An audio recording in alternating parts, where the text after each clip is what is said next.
Hi there, Trista, your interim president. And as your interim president, I think everybody should learn how to grow your own food. The kids, see how that is being strung up. These are mesquites. You can do everything. That's how colonizers survived when he came out here. The mesquite beans, boiled them up. I just sowed a bunch of cilantro and see, look, it got some baby, like, I don't know, what are those, cantaloupe or something? I recommend the shade cloth because, the predators are pretty aggressive. I just mulched and I spread it around. Eco diversity. Diversity is an important word in ethnobotany. I'm an award-winning ethnobotanist. Anyway, I've got all kinds of stuff growing all over me. Going to continue the tour. Look at this beautiful, huge mesquite tree that I planted a couple years ago. And it's providing habitat for birds and as well as the beans. I pick them up and plant them.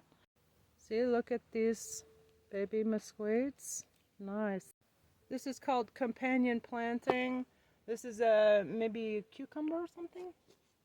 And see, as these grow, this kind of grain that comes from my chicken scratch, which the cops stole. But now this place is zoned as a nursery, so I'm turning it into a nursery. And here's a good use for old Christmas, broken Christmas wire. You can use it in your garden. Here's another awesome mesquite that's with several other types, like I grow palms as well. And it provides massive, wonderful shades. And by the way, homeowners, when you have trees, it adds value to your home as well as shade and beauty. I also grow desert cane, which looks like bamboo, and that reminds me of my good old days in Taiwan. Here's two different types of mesquite. That one was thornless, and this is with thorns. I suggest putting the desert cane in planters because otherwise it will interfere with your water supply. But look, this provides shade and looks good, and also the hummingbirds love it. Look, because these are thornless mesquites, and they're doing quite nice, and they grow with other stuff, and it's protected from the lizards and birds eat the baby mesquites. This is like a Mexican petunia. This is a bunch of dragon fruit, and I take off the new pieces and replant them.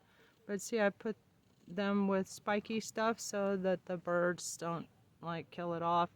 And when the mesquites get to a certain height, then I plant them in the ground. I just planted a bunch of cilantro in here, and then I cover it with the shade cloth until it's large enough to kind of fend for itself. Here I've got some. This is my small collection of tomato. And look at this basil, it's doing great. So what you can do with basil, and I will maybe do a whole video on this, is you like cut it here, trim off the, eat the leaves, and then replant it, or actually put it in a little bit of aloe vera. Aloe vera is a natural root hormone. You don't have to spend any money on root hormone either. All you need is a little bit of love, care, labor, time, energy, water, and see, this is a little baby basil. I can never get enough basil, obviously. So when you see these seeds, when they're dry, you take them off and then you just like drop them into a pot, and then you'll get some more. This is Genovese basil, which grows wonderfully out here in the desert. This is actually Thai basil, or the kind that I brought back from Taiwan, and I actually donated some to the library, so you can get some if you want. Highly recommend basil.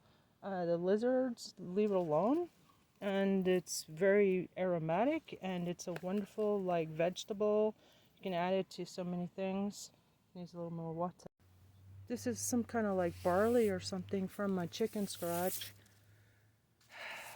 Where's the cop stole? I'm in the cop stole on my chickens. And as they grow taller, this is companion planting, so they're protecting, say, this young pepper plant. Though I don't really eat a lot of peppers, but I just grow everything I can. I put all the seeds back into the garden. This is purslane. This was growing out. This grows like naturally. It's actually banned, stupidly enough, which is another reason you need to send me to Congress, because there are a bunch of plants that need to be taken off the banned list. You can eat this. It's very nutritious. Here I'm propagating nopal. You take a pad of nopal. See, here's like a baby. There's a tiny baby. It's so sweet. And here is some San Pedro too. And you just let it, you just stick it in dirt. This is a baby pineapple with some scallions. And so when you get scallions from the supermarket, grow your own. Put the roots in after you eat them. Put the roots back in some dirt and grow your own scallions. Here's some more mesquites getting protected from the lizards. And here I'm preparing some more pots to grow some more basil that I bought from the supermarket.